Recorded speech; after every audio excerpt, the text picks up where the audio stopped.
Hi, this presentation is for the 11th International Conference for Internet Technology and Security Transactions, ICITST 2016. The title of this presentation is Virtualization Technologies in Web Conferencing Systems, a Performance Overview. My name is Roger Vasconcelos. I'm a doctoral student at Federal University of Ceará, Brazil. The authors of this work are Gisele Azevedo, Thales Guimarães, and me.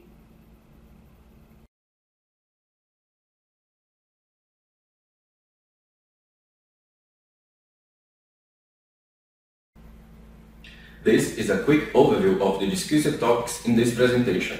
I will introduce some points in virtualization in video conferencing systems. Next, we will discuss some background in KVM in OpenVZ platforms. Later, I'm going to explain the experimental evaluation, experimental setup, and benchmarks used in this paper. Finally, I will show our conclusions.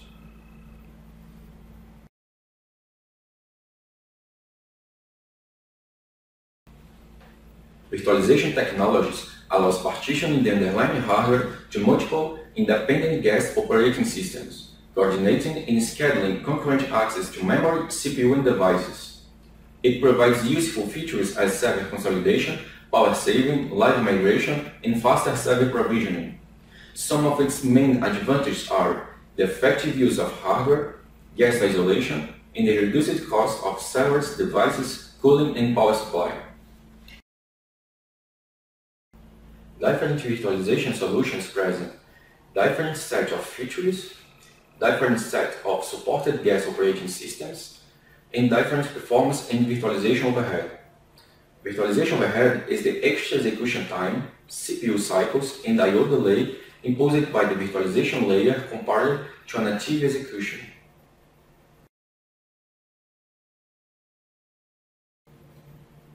Multiple virtualized applications can differ in resource usage. Sub-bottlenecks can occur in the concurrent access to those devices, leading to a performance degradation.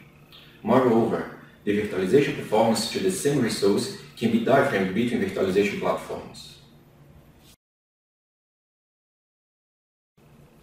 Based on this analysis, it's essential to analyze the virtualization overhead between virtualization platforms and compare their efficiency. Investigate bottlenecks that may occur in the usage of virtual resources.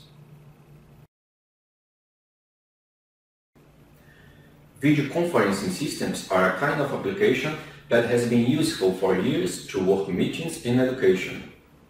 The increasing in bandwidth of customers have contributed to the popularization of video conferencing systems. The Big Blue Button is a popular web-based video conferencing system that allow users to create rooms, share presentations, audio and video. Regarding to virtualization, video conferencing systems can take benefit from server consolidation. Also, systems can run for long periods without use, which often cannot justify the adoption of a dedicated physical machine. These systems can be deployed on virtualized commodity servers, what can bring economic advantages. Evaluate and be aware of the performance of different types of virtualization for such applications become a valuable information for ensure quality of service and to be a significant contribution to enterprises from an economic point of view. In this paper, we evaluate the performance of two Big Blue Button systems deployed over different virtualization approaches: KVM using full virtualization and OpenVZ using operating system level virtualization.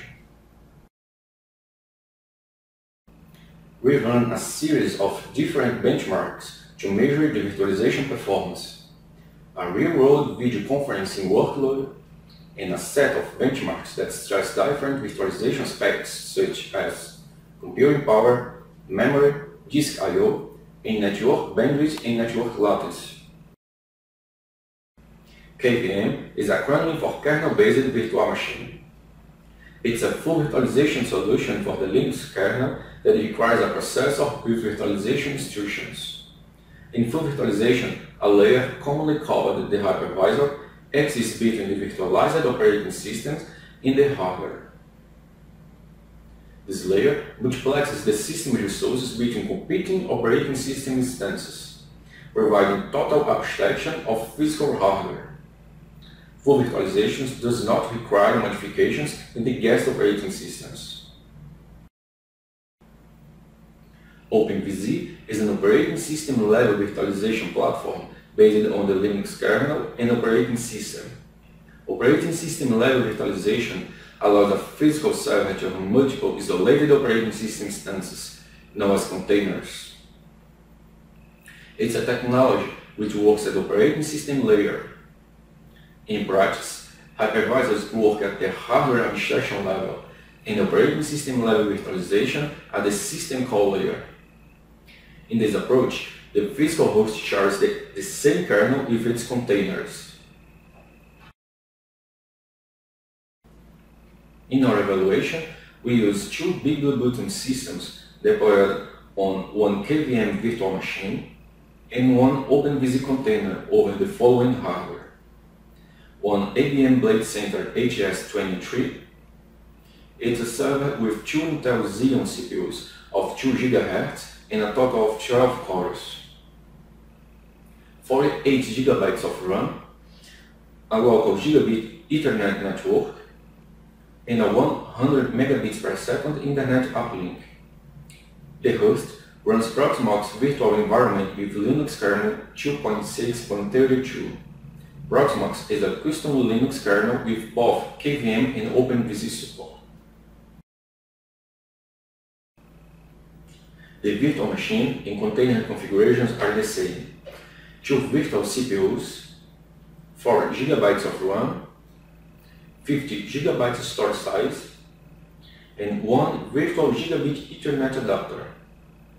The guest operating system is Ubuntu GNU Linux 10.04 AMT64, running Big Blue Button version 0.81. To generate the desired workload, we use 2 workstations in the local network.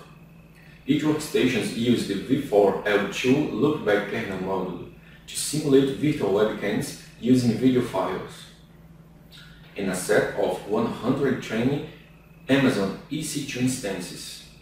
The instance type is the T2 microinstance, running Windows 2012 server, acting as conference clients. In these clients, we use Mozilla Firefox version 46. We use the ZBIS network monitoring software to monitor and collect data from the virtualized servers. The data includes CPU usage, memory usage, disk I/O, ingress and egress network traffic, and the number of conference sessions. We observe the performance and resource utilization of Big Blue Button while users are continuously joining the conference. One user joins the conference every 30 seconds. The first 2 users are from the local workstations. They initiate the streaming of the virtual webcams, and one client starts desktop sharing. Each EC2 instance opens 4 conference sessions, and the benchmark stops when it reaches 340 connected users. This figure shows a conference with 340 connected users during the benchmark.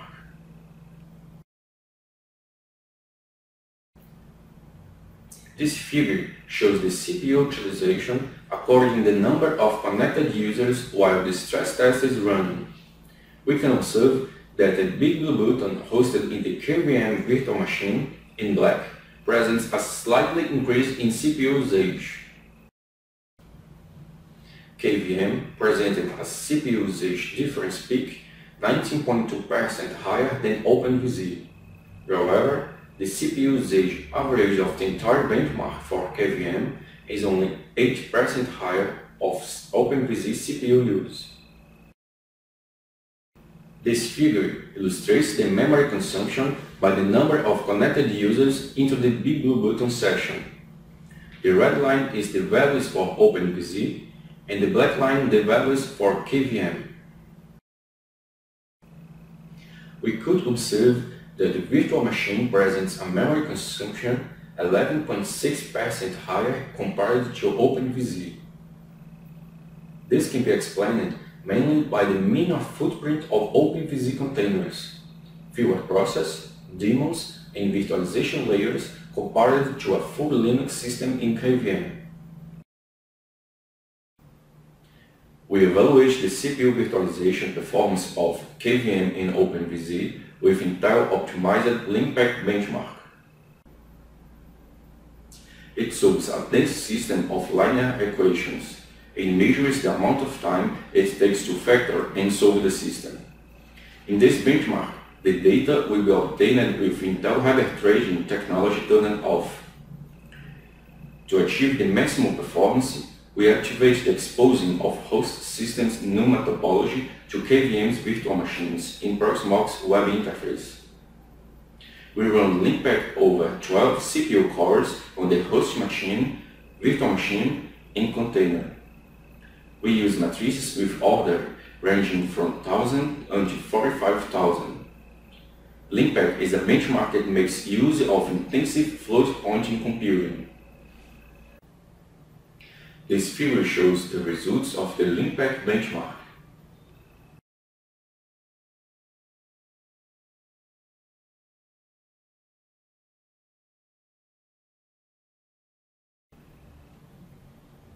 We can observe that OpenVZ follows native speed for the most of the programs, with orders bigger than 10,000. Compared to native speed, the total average gigaflops values for KVM and OpenVZ are about 86.5% and 95.42% respectively.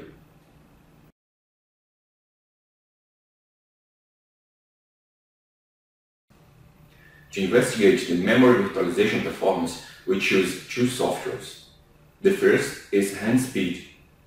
It's a benchmark that measures cache and memory performance.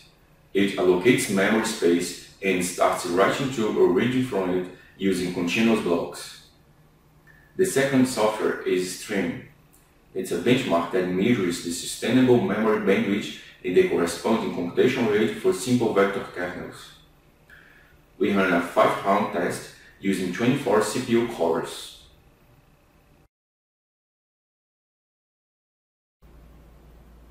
This figure illustrates the performance of memory virtualization varying the block size and float-pointing reading run speed test.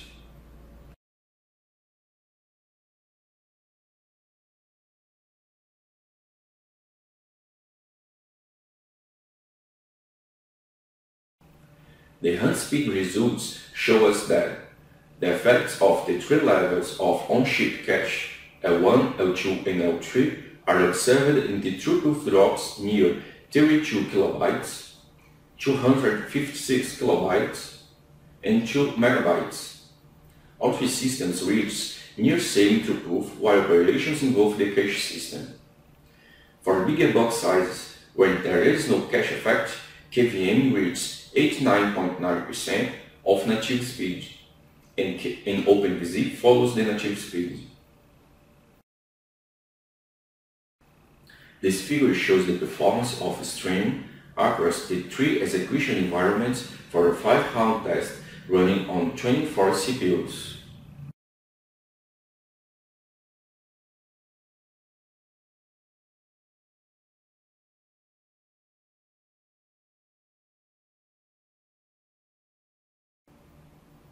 The Stream results show us that OpenVZ presents a better performance in all 4 components of Stream, achieving a 92% of native throughput.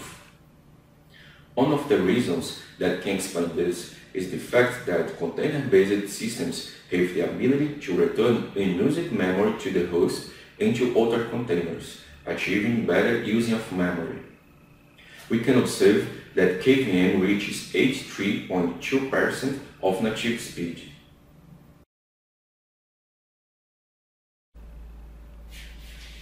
Following, we analyze how fast the execution environments can perform disk operations. We choose the IOZone software to access the disk I/O performance. IOZone generates and measures the execution of various file operations. The tests are executed over an ext4 partition mounted in the virtual machine and container. We use the IO zone's all-direct flag that allows bypass the buffer cache. Thus, the IO operation goes directly to the disk. The benchmark has 8 GB test size. This figure shows the results for the IO zone benchmark.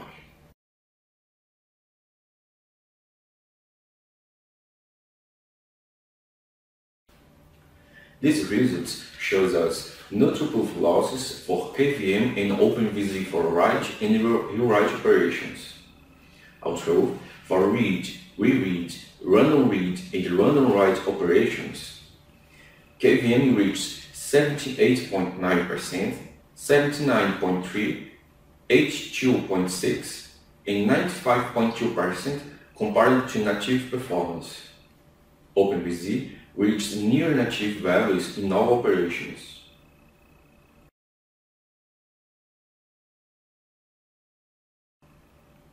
The network performance is evaluated with the NetPath benchmark.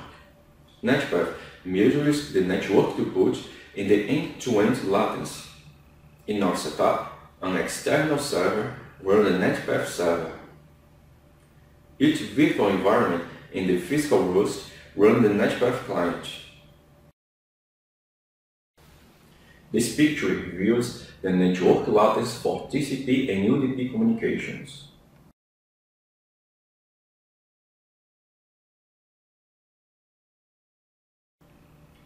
Both virtualization approaches add some latency overhead.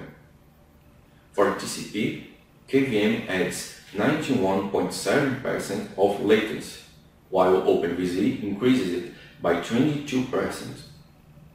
For UDP, KVM's latency is 119.5% higher than native.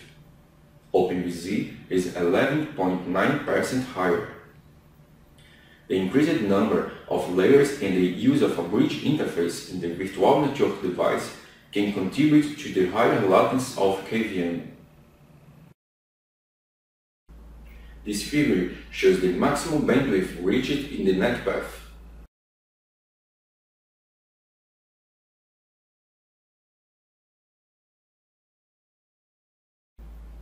These results show us that all environments reach the native network performance near the gigabit Ethernet interface limit, revealing no losses in virtualized network bandwidth. In our conclusions, we have that the conference system evaluated is a kind of application well suited to virtualization. OpenVZ presents a better overall performance, and KVM presents a slight performance degradation in the most cases. OpenVZ shows a clear performance gain in some I/O operations, in disk read, reread, and random read, and network latency. The higher round-trip time presented by KVM should be taken into account when designing latency-sensitive services, like video conferencing in real-time systems. This increased latency, joined with a high load of CPU and network due to a large number of sessions, can be determined to a poor quality of these services. OpenVZ demonstrates to be the most suitable virtualization platform for video conference workloads. It presents minor container footprint, what leads to a higher container density. KVM presents a more convenient way for guest-independent virtualization. The results can characterize a trade-off between performance gain and ease of use. If you have any questions, please contact the authors through the mails below. Thank you all.